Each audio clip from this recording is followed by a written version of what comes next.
அனைவருக்கும் வணக்கம். அனைவருக்கும் தைப்பூசம் வாழ்த்துக்கள். தைப்பூசம் பாரதிய ஆத்மீக பரம்பரையில் மிகவும் புனிதமான ஒரு தினம். தமிழ் தை மாதத்தின் பூயம் நட்சத்திரத்தின் உதிக்கும் இந்த தினம் முருகப்பெருமாளின் திவ்ய சக்தி பூமியில் வெளிப்படும் காலம் என்று கருதப்படுகிறது. இந்த தினத்தின் பார்வதி அம்மா முருகப்பெருமாளுக்கு வேலை வழங்கினாள். அந்த வேல் அஞ்ஞானத்தை அழிக்கும் ஞான சக்தியின் சின்னம்.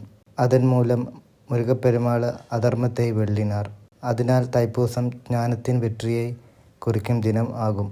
தமிழ் சித்தர் தரிசனம் சொல்லுகிறது, கலியுகத்தின் இருளிலிருந்து ஞானம், கருணை மற்றும் போதம் அதிகாரம் செய்யும் ஒரு புதிய காலம் வருகிறது. அந்த காலம்தான் முருகயுகம். இந்த யுகத்தில் முருகப்பெருமாள் தெய்வம் மட்டுமல்ல, உள்ளில் இருக்கும் தெய்வத்தை உணர வைக்கும் குருவாக இருக்கிறார். தைப்பூச தினத்தில் செய்யப்படும் காவடி, விரதம், உபவாசம் மற்றும் நாம ஜபம் மனிதனின் அகங்காரத்தையும் கர்மபந்தங்களையும் சுத்திகரிக்கிறது.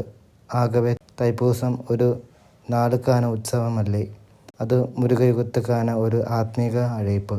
அனைவருக்கும் தைப்பூச வாழ்த்துக்கள். ஓம் சரவணபவ. வேல் வேல் முருகா. அரோகரா.